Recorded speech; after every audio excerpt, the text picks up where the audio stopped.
Hello friends, Neha એજ્યુકેટરમાં આપનું સ્વાગત છે.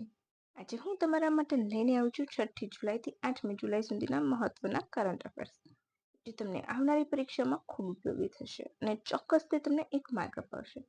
પરંતુ એ પહેલાં એક રિક્વેસ્ટ, વિડીયોની શરૂઆતથી લઈને અંત સુધી જરૂરથી જોજો, જેથી કરીને તમારે વિડીયોના કન્ટેન્ટ અંગે માહિતી મળે. અને આ વિડીયોની PDF પણ તમને નીચે ડિસ્ક્રિપ્શન બોક્સમાં મળી જશે. એની હું લિંક શેર કરી દઈશ. હવે એક વાત છે ફ્રેન્ડ્સ, તમને એક રિક્વેસ્ટ છે કે તમે જો જીપીએસસી અને તલાટીની એક્ઝામ આપવાના છો તો આપણો ભારતનો ઇતિહાસ મહત્વપૂર્ણ ટોપિક છે, ખરું ને? તો એના માટે મેં ઓલરેડી 3 પાર્ટ મૂક્યા છે એમસીક્યુ રૂપે. જીસીઆરટીની જે આપણી બુક છે એમાંથી જ મેં મસ્ત મજાના ડિટેલ સાથે 360 ડિગ્રી પર એનાલિસ કરીને બનાવેલા છે. તો તમને ખરેખર ખૂબ મજા આવશે અને એનાથી બહાર ક્યાંય નહીં આવે, એની હું તમને ગેરંટી આપું છું. પરંતુ તમે એ વિડીયો જરૂરથી જોજો અને તમારા મિત્રો સાથે પણ એ શેર કરી લેજો. અને તમને ગમે તો લાઈક પણ કરી દેજો, ખરું ને ફ્રેન્ડ્સ? અને હા, જે થર્ડ વિડીયો છે એમાં વેદકાલીન સંસ્કૃતિ ને હડપ્પા સંસ્કૃતિ એના વિશે મસ્ત મજાના ટોપ 50 પ્રશ્નો છે 360 ડિગ્રી કરીને એનાલિસ કરીને, રાઈટ? તો તમને ખરેખર ખૂબ મજા આવશે.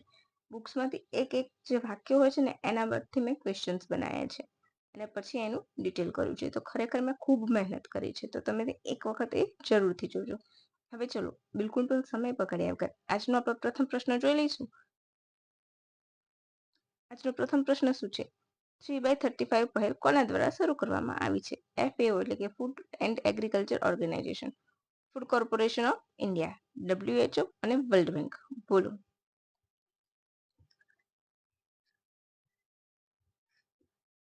તમને ખ્યાલ હોય તો મને કહી શકો છો. આઈ હોપ કે તમને ખ્યાલ હશે, બરાબર? તો અહીં આપણો જવાબ શું આવશે? Option C, WHO, world health organization. શું આવશે? 3/35 પહેલ એટલે એવી વસ્તુઓ, 3 વસ્તુઓ છે. 3 બાય એટલે કે એવી વસ્તુઓની ખરીદી, અહીંયા BYY લખવાનું હતું કે પણ બાય BY લખી દીધું છે. તો 3/35 પહેલ એવી માટે વસ્તુઓ માટે છે કે એની પર 50% ટેક્સ લાગુ, જેથી કરીને એનો વપરાશ ઓછો થાય અને જોખમી જે બીમારીઓ આવી રહી છે, નોન કોમ્યુનિકેબલ ડિસીઝ, એની ઉપર આપણે કંટ્રોલ કરી શકાય. તેવી 3 વસ્તુ કઈ છે? તમાકુ, આલ્કોહોલ અને સુગરયુક્ત પીણા, બરાબર? એના ઉપર હેલ્થ ટેક્સ નાખવાનું કહ્યું છે WHO કે એક વસ્તુ છે, સિમ્પલ સમજો ફ્રેન્ડ્સ, 50 રૂપિયાની વસ્તુ તમને 100 રૂપિયામાં આપશે અથવા તો 70 રૂપિયામાં આપશે તો તમે એ વસ્તુને પ્રિફર નહીં કરો અને હેલ્થને નુકસાન થતું અટકશે, રાઈટ? એટલા માટે તો વિશ્વમાં એનસીડીથી લગભગ 75% મૃત્યુ થાય છે, એટલે કે નોન કોમ્યુનિકેબલ ડિસીઝથી. કેન્સર, ડાયાબિટીસ, હૃદયરોગ, એ બધી બીમારીઓ એમાં આવી જાય છે, બરાબર? અને અત્યારે એનું પ્રમાણ ખૂબ વધી ગયું છે.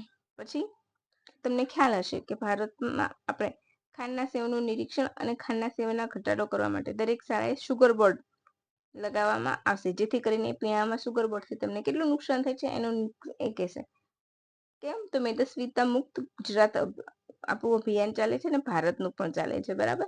પણ આપણું મેઇન ટાર્ગેટ છે મેદસ્વીતા મુક્ત, અને એની હેઠળ શુગર બોર્ડ લગાવવામાં આવે છે. પછી ભારતનું પ્રથમ આંતરરાષ્ટ્રીય અશ્વરોગ મુક્ત કમ્પાર્ટમેન્ટ એટલે કે ઇક્વાઇન ડિસીઝ ફ્રી કમ્પાર્ટમેન્ટ ક્યાં બનશે? Option A Meerut, option B નવી Delhi, option C Manipur, option D Mumbai. હવે WHO તો વર્લ્ડ હેલ્થ ઓર્ગેનાઇઝેશન ક્યારે ઉજવે છે આરોગ્ય દિવસ? 7 એપ્રિલના રોજ, યાદ રાખજો. સ્થાપના ક્યારે થઈ હતી એ અને એનું મુખ્ય મથક તમારે મને કમેન્ટ બોક્સમાં કમેન્ટ કરવાનું છે. બહુ જ ઇઝી પ્રશ્ન તમારા માટે મેં છોડ્યો છે. બોલો. હવે પ્રથમ અશ્વરોગ મુક્ત કમ્પાર્ટમેન્ટ શું આવશે? આપણો જવાબ આવશે, અહીં આવશે ઓપ્શન એ મેરઠ. એક જ minute. Option A Meerut. Okay, શું આવશે આપણો જવાબ? ઓપ્શન એ મેરઠ આવશે, ઉત્તર પ્રદેશમાં, રાઈટ? WHO દ્વારા તેને માન્યતા આપવામાં આવી છે. એના RVC સેન્ટરમાં બનશે. હવે EDFC તો ઇક્વાઇન ડિસીઝ ફ્રી કમ્પાર્ટમેન્ટ સ્થાપના મત્સ્ય પશુપાલન અને ડેરી મંત્રાલય હેઠળ એની થશે. અશ્વરોગ મુક્ત કમ્પાર્ટમેન્ટ કોના હેઠળ મંત્રાલય હેઠળ આવશે? તો ડેરી મંત્રાલય, એટલું યાદ રાખી લેજો. બરાબર. હવે એ શું કામ કરશે? તો ઘોડાઓની આપણે લેવેજ કરવી હોય, ઘોડાઓને અમુક રોગમુક્ત રાખવા હોય, પછી રેસમાં ભાગ લેતા કરવા, એ બધાનું ધ્યાન રાખશે. હવે WOH પૂરું નામ શું છે? World organisation for animal health.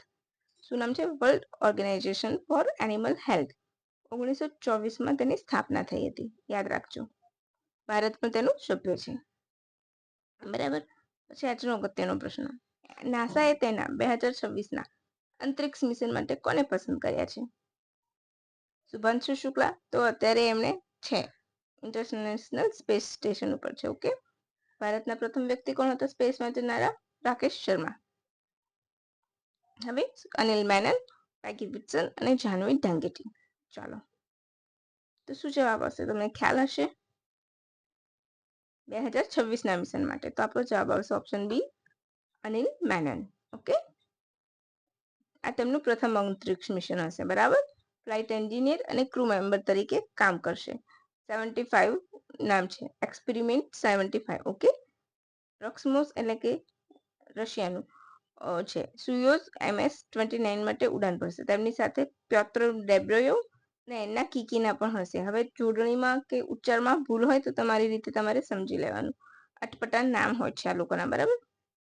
હવે તેમની સાથે એ બંને હશે, 8 મહિના સુધી રહેશે. રાઈટ, સમયગાળો. તો જાહ્નવી ડાંગેટી મેં આપ્યું છે ઓપ્શનમાં. તો કોણ છે? ટાઇટન સ્પેસ મિશન માટે પસંદ કરવામાં આવ્યા છે. હવે હાલમાં સહકાર મંત્રાલય નવું બન્યું છે, તમને સૌને ખ્યાલ હશે. તો કેટલા વર્ષ પૂર્ણ થયા છે? Option A 5, option B 10, option C 4, option D 70. તો એને યાદ રાખજો, 4 વર્ષ પૂરા થયા છે. કેટલા? ઓપ્શન સી 4 વર્ષ. ઓકે. હવે સરદાર પટેલની 150મી જન્મ જયંતિ અને સહકાર મંત્રાલયના 4 વર્ષ પૂર્ણ થવા માટે આણંદની અમૂલ ડેરી ખાતે ભૂપેન્દ્રભાઈ પટેલની ઉપસ્થિતિમાં આપણા ગૃહમંત્રી હાજર રહ્યા હતા. રાઈટ.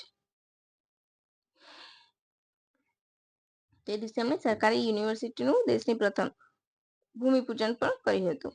હવે સહકારી મંત્રાલય અને ગૃહમંત્રી એવા અમિત શાહે વડાપ્રધાન મોદીના પાછલા 4 વર્ષમાં સહકારી ક્ષેત્ર થયેલ 5P વિશે વાત કરી. 5P વિશે સહકારી દિવસ પર વાત કરી. બરાબર. ઇન્ટરનેશનલ કોઓપરેટિવ ડે પર અમિત શાહે. તો 5P માં શું છે? Public, PACS, PACS, platform, policy અને પ્રોસ્પેરિટી. ઓકે. 5P યાદ રાખજો. ગુજરાતની સહકારી મંડળને પણ વૈશ્વિક મોડેલ ગણાવ્યું. બરાબર. અને પ્રથમ વખત મીઠાની સહકારી મંડળી પણ ગુજરાતમાં શરૂ થવાની છે, એ પણ યાદ રાખી લેજો. ભારતના પ્રથમ ટ્રાન્સજેન્ડર ક્લિનિક ક્યાં શરૂ થશે? ભારતમાં પ્રથમ ટ્રાન્સજેન્ડર ક્લિનિક. એક વસ્તુને કેવું છે, ટ્રાન્સજેન્ડરને હજુ પણ લોકો ખરાબ રીતે જ જોતા હોય છે. બરાબર. વિસ્ફરિત નજરે જોતા હોય છે. ઇવન વિકલાંગ હોય એને પણ. આપણા ઇન્ડિયામાં આ વસ્તુ હજુ પણ છે. Option A Mumbai, option B Nagpur, option C Hyderabad, option D Gujarat. બોલો. તો અહીંયા આપણો શું જવાબ આવશે? ઓપ્શન સી હૈદરાબાદ, એટલે કે તેલંગાણા. ક્યાં આવ્યું છે? તેલંગાણા. ઓકે. યાદ રાખજો. ટાટા ટ્રસ્ટની મદદથી શરૂ કરવામાં આવ્યું છે. મીન્સ કે પહેલા બંધ થઈ ગયું હતું અને હવે ફરી શરૂ કરવામાં આવ્યું છે. બરાબર. અચ્છા, પહેલા અમેરિકા દ્વારા પણ મદદ મળતી હતી. Right, transgender. પરંતુ તમને ખ્યાલ છે કે હાલમાં ટ્રમ્પ ચાચાએ આવીને શું કર્યું છે? બધા રૂલ્સ હટાવી દીધા છે. ટ્રાન્સજેન્ડરની માન્યતા પણ એમણે રદ કરી છે. બાલ ડીગલને એમણે રાષ્ટ્રીય પક્ષી જાહેર કર્યું છે. અંગ્રેજી ભાષા સત્તાવાર જાહેર કરી છે. અમુક દેશો ઉપર યાત્રા પ્રતિબંધ મૂક્યો છે. ટેરિફ બોર્ડ લઈને આવ્યા છે. બરાબર. એલન મસ્ક સાથે એમનો છેડો ફાટી ગયો છે. પછી વન બ્યુટીફુલ બિલ ચાલુ કર્યું છે. તો ઘણા બધા. પછી કાગળની સ્ટ્રો બંધ કરીને પ્લાસ્ટિક સ્ટ્રો ફરી શરૂ કરી છે. તો આવા બધા ઘણા બધા પ્રતિબંધિત આવ્યા પછી જાણે પેલું આપણામાં ગુજરાતીમાં કહેવત છે ને, સાઠે સાંજે, એના જેવું છે. આયા ત્યાંના બેકાર ડિસિઝન લઈ રહ્યા છે અને વિશ્વને વર્લ્ડ વોરમાં હોમવાની કોશિશ કરી રહ્યા છે. હે ને? હવે આપણે જોઈ લઈશું. ચલો આપણે આપણો જવાબ ઉપર આવી જઈએ. તલાટીની પરીક્ષા આવવાની છે. તો હૈદરાબાદમાં બનશે. બરાબર. અને પહેલા નામ શું હતું એનું? સબરંગ નામ હતું. ઓકે. હવે મોસ્ટ ઇમ્પોર્ટન્ટ ક્વેશ્ચન, ભારતીય નૌસેનાના પ્રથમ મહિલા ફાઇટર પાયલટ તરીકે કોની નિમણૂક કરવામાં આવી? આસ્થા પુનિયા, ભાવનાકાંત, મોહના સિંહ, અવની ચતુર્વેદી. બોલો. નેવીની વાત કરું છું તો આવશે આપણો ઓપ્શન એ, આસ્થા પુનિયા આવશે. નેવીની વાત કરું છું એટલે. બાકી ભાવનાકાંત, મોહના સિંહ, અવની ચતુર્વેદી એરફોર્સના પ્રથમ મહિલાઓમાં આવે છે. બરાબર. અત્યારે હાલ એમને MiG-29K રાફેલ એમ ફાઇટર પછી ઉડાવશે. અત્યારે હાલ હવોક MK-3132 ની ટ્રેનિંગ મળી રહી છે. બરાબર.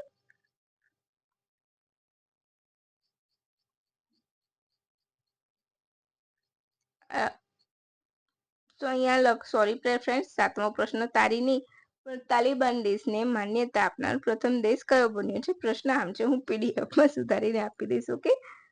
તાલિબાનને માન્યતા આપનાર પ્રથમ દેશ કયો બન્યો? અત્યારે મારી પાસે જે ડેટા આવ્યો છે એમાંથી આટલો વન લાઇનર બને છે, એટલે જો ડિટેલ આવશે તો ડિટેલ્સ બનાવીશ. અને હા, વડાપ્રધાનની 5 દેશોની વિઝિટ, એના અંગે હું એક અલગથી તમને વિડીયો બનાવીને આપીશ.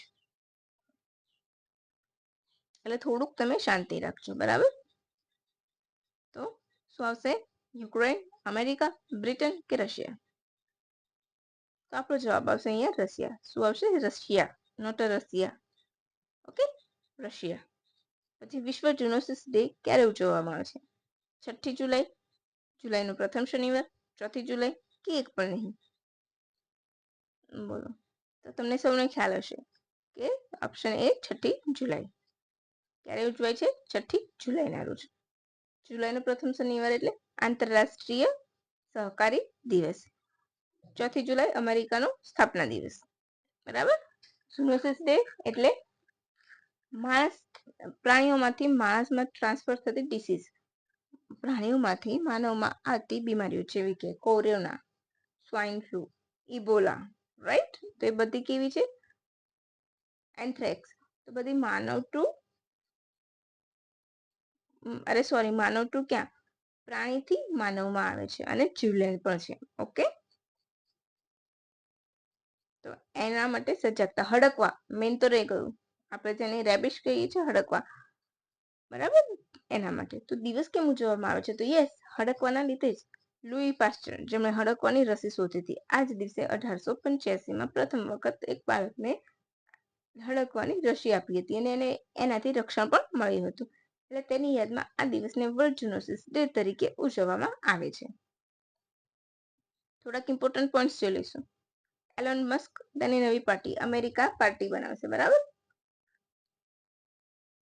અહીંયા જોડણીની ભૂલ છે, બહુ બધી જોડણી ભૂલ થઈ જાય છે ફ્રેન્ડ્સ.